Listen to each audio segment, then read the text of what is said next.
How did you get cast in Nightmare on Elm Street? Well, the my roommate had been my husband's secretary. She was working for Bob Shea, the producer, and Wes Craven, the director. And she said, "You know, there's a part in the film that we're working on that you'd be good for." I said, "Okay."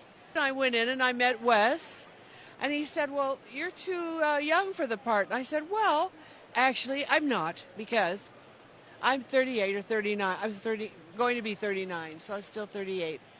But if Nancy was supposed to be 16, then her dad and I could have gotten married right after college, the way people used to do.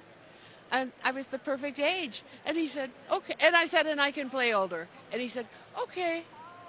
That's how I got the part. Did you ever think this movie would have become what it become? I thought it would become a hit because I took my mother to Palm Springs and gave her the script to read.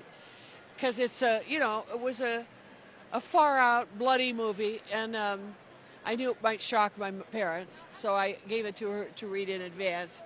And she said, "Are you going to do it?" I said, "Yes." And she said, "Why?" And I said, "Because I think it's going to be a hit." So that much I did suss out. And I did ask for a piece of it, but I didn't get a percentage.